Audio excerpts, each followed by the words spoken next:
Assalamualaikum warahmatullahi wabarakatuh. Perkenalkan, nama saya Diadara Indira sebagai moderator dari kelompok 5. Pada pertemuan kali ini, kelompok kami akan membahas mengenai materi idealisme dan realisme serta implikasinya terhadap pendidikan. Penyampaian materi akan disampaikan oleh Mbak Azizah, saya sendiri, dan Saudari Ramdhani. Baik, untuk pemateri atau presentator yang pertama dipersilakan. Pengertian idealisme dan realisme. Idealisme. Menurut Louis Artes dalam J.A. Akinpelu tahun 1981 menyatakan, idealisme merupakan istilah yang telah digunakan untuk semua teori filsafat yang memberi prioritas pada pikiran atau akal budi. Menurut Plato dalam Hadinijono tahun 1980, bahwa yang tetap tidak berubah yang kekal disebut idea. Baginya, idea bukanlah gagasan yang hanya terdapat di pikiran saja yang bersifat subjektif. Idea bukan gagasan yang dibuat oleh manusia, tetapi justru idea yang memimpin pikiran manusia. Idea manusia adalah kekal yang tidak berubah, akan tetapi idea tidak dapat diungkapkan secara sempurna pada tiap manusia. Menurut Plato dalam Asiswanto tahun 2011, idealisme muncul karena teori-teori Plato yang membangun doktrin mengenai ide atau gagasan yang ideal. Menurut Plato dalam Bertets tahun 1999, ide merupakan sesuatu yang objektif. Ide-ide tidak diciptakan oleh pemikiran kita. Ide-ide tidak tergantung pada pemikiran, sebaliknya pemikiran tergantung pada ide-ide. Justru karena ada ide-ide yang berdiri sendiri, pemikiran kita dimungkinkan. Menurut Hegel, secara jelas menyatakan bahwa segala sesuatu memiliki kebenaran, dan kebenaran itu lebih merupakan idea atau sesuatu itu adalah ide. Dari beberapa pengertian idealisme menurut para tokoh dapat disimpulkan bahwa idealisme adalah suatu ide atau gagasan seseorang yang memimpin pikiran manusia untuk diungkapkan walaupun belum sempurna.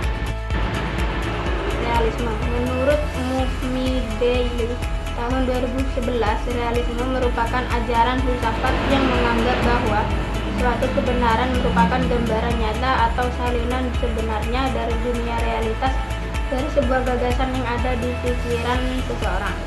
Sedangkan menurut Hawking dalam Gadi tahun 2017 mengatakan bahwa realisme merupakan kecenderungan seseorang untuk menjaga diri, memberi batasan terhadap suatu hal agar seseorang dapat mengetahui bahwa tidak semua persoalan dapat diberikan intervensi dalam memberi sebuah keputusan, dan objek-objek sekitar akan menjawab apa yang ia pikirkan. Realisme dapat didefinisikan sebagai posisi filosofis yang menegaskan, yang pertama, keberadaan objektif dunia dan makhluk di dalamnya, dan hubungan antara makhluk-makhluk ini terlepas dari pengetahuan dan keinginan manusia.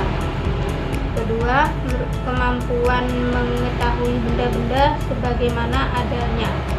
Yang ketiga, perlunya kesesuaian dengan realitas objektif dan perilaku manusia. Baik, untuk materi yang kedua yaitu tokoh-tokoh pencetus filsafat idealisme dan realisme. Untuk yang idealisme itu ada tokoh Plato 427 sampai 347 sebelum Masehi. Memperluas pencarian definisi konsep-konsep Socrates seperti keadilan, keberanian, dan keibaan menjadi sebuah teori mengenai realitas. Teori ini merupakan teori idea atau teori bentuk, di mana Plato menempatkan eksistensi dunia bentuk sempurna adalah budi, tidak bisa berubah dan diketahui oleh akal. Yang kedua itu ada tokoh Hegel, filsuf idealis. Ia yakin bahwa pikiran atau jiwa adalah realitas terakhir dan setiap hal berhubungan satu sama lain dengan sistem besar dan kompleks yang disebutnya dengan absolut. Hanya yang absolut yang seluruhnya real. Yang ketiga yaitu ada tokoh Kant. Ia mengakui kekuatan klaim empiris bahwa pengalaman indrawi merupakan sumber keyakinan kita, tapi tidak dapat menerima kesimpulan skeptisnya. Yaitu yang kedua, ia menolak klaim rasional bahwa kebenaran faktual mengenai apa yang ada dan tidak ada dapat ditentukan secara konklusif dengan menggunakan nalar saja. Yang keempat yaitu ada Johann Gottlieb Fichte 1762 sampai 1814 Masehi. dengan dideduksi dari satu prinsip sudah memenuhi tuntutan pemikiran, moral, bahkan seluruh kebutuhan manusia. Prinsip yang dimaksud itu adalah etika, yaitu untuk realisme ada tokoh Aristoteles. Idea dan pandangan manusia merupakan sumber segala yang ada. Pandangan manusia berpotensi mengembangkan ide dan pengembangannya dipengaruhi penglihatan dan pengalaman. Yang kedua yaitu ada John Locke. Mula-mula rasio manusia harus dianggap sebagai lembaran kertas putih dan seluruh isinya berasal dari pengalaman. Pengalamannya itu ada dua, ada batiniah dan lahiriah. Untuk yang batiniah itu seperti ketika manusia ingin meyakini sesuatu, melakukan sesuatu. Untuk yang lahiriah itu seperti pengalaman yang dialami langsung oleh panca indera. Dan lanjut materi yang ketiga yaitu konsep filsafat pendidikan idealisme dan realisme. Yang pertama saya akan menjelaskan konsep filsafat pendidikan yang idealisme. Yang pertama, hakikat manusia. Manusia merupakan makhluk hidup yang berakal budi yang selalu ingin mengejar kebenaran. Idealisme menjelaskan soal semua objek dalam alam dan pengetahuan sebagai sebuah pernyataan pikiran. Cara menemukan kebenaran lewat cara berpikir kritis dan rasional. Rasional dalam arti cara berpikir yang mematuhi aturan-aturan dan kaidah logika. Maksudnya adalah hakikat manusia ini jiwa atau rohnya. Dan yang kedua, metafisika. Metafisika para ideologis adalah semua benda atau hal yang dalam dunia ada dalam analisis ekspresi dari pikiran atau akal budi. Metafisika lebih banyak dipengaruhi oleh pengalaman hidup. Kebenaran metafisika selalu didukung oleh akal budi yang melahirkan abstraksi. Pikiran atau akal budi manusia merupakan bagian dari roh ilahi karena itu bersifat spiritual. Maksudnya, kenyataan yang sebenarnya adalah spiritual, sedangkan secara kritis adalah fisik dan rohnya. Dan yang ketiga, epistemologi. Epistemologi berpendapat bahwa setiap tindakan mengetahui berakhirnya di dalam ide yang merupakan suatu peristiwa subjek murni. Pikiran absolut adalah kesadaran yang kekal dalam pikiran dan gagasan. Pikiran yang terbatas memiliki substansi yang sama dengan pemikiran mutlak. Meskipun terbatas, pikiran individu mampu dengan pemikiran mutlak. Meskipun terbatas, pemikiran individu mampu berkomunikasi dan berbagi gagasan dengan diri absolut. Jangkauannya memperoleh pengetahuan yang lengkap. Maksudnya itu, pengetahuan dapat diperoleh melalui institusi dan mengingat kembali apa yang ada di pikiran. Baik, kehidupan yang baik hanya dapat terwujud dalam masyarakat yang ideal yang diperintah oleh the philosopher kings, yaitu kaum intelektual, para ilmuwan atau para cendekiawan. Yang kedua, saya akan menerangkan konsep filsafat realisme. Yang pertama yaitu metafisika.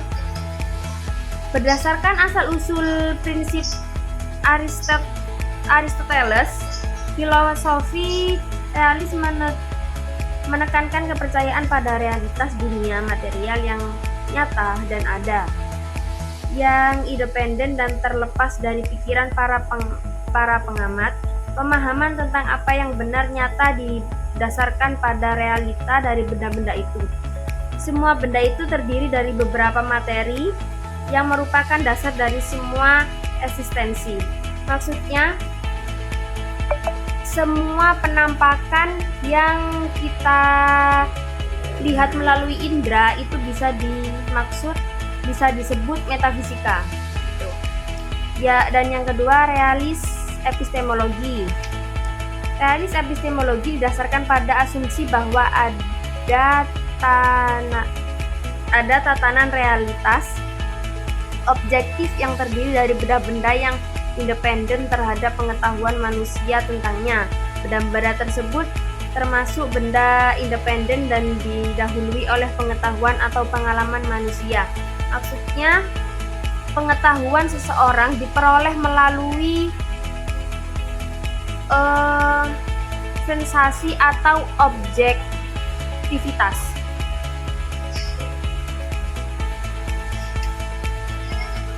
Yang dimaksud sensasi adalah digunakannya panca indera untuk menemukan pengetahuan bagi dirinya. Maksudnya kita memperoleh pengetahuan itu dari panca indera gitu. Aksiologi realis. Teori ini realis adalah Teori nilai realis adalah tujuan yang menegaskan bahwa manusia mampu memperkirakan nilai sifat dasar objek melalui pengetahuan. Nilai sebuah tindakan terletak pada benda atau dalam hubungan antar benda sehingga bisa diketahui, dinilai atau diperkirakan. Baik, di sini saya akan menjelaskan tentang implikasi filsafat idealisme dalam dunia pendidikan. Filsafat idealisme berpandang bahwa realitas yang sebenarnya adalah ide atau pikiran, bukan materi atau benda fisik. Dalam konteks pendidikan, idealisme memandang bahwa tujuan utama adalah untuk mengembangkan potensi intelektual dan spiritual peserta didik.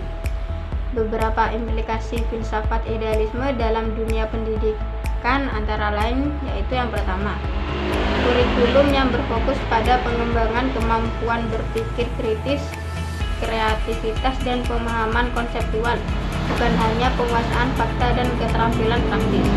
Yang kedua, proses pembelajaran menekankan pada dialog, diskusi, dan refleksi untuk membangun pemahaman yang mendalam, bukan sekedar transfer pengetahuan. Yang ketiga, peran guru sebagai fasilitator yang membantu peserta didik menemukan dan mengembangkan potensi dirinya, bukan sebagai penyampai informasi satu arah.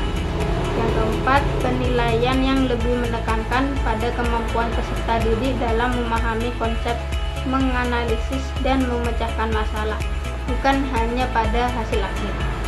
Kelima, penekanan pada pengembangan karakter, nilai-nilai, dan spiritual peserta didik, tidak hanya pada aspek kognitif semata. Yang keenam, pandangan bahwa tujuan pendidikan adalah membebaskan peserta didik dari kebodohan dan ketidaktahuan serta membantu mereka mencapai pencerahan dan aktualisasi diri.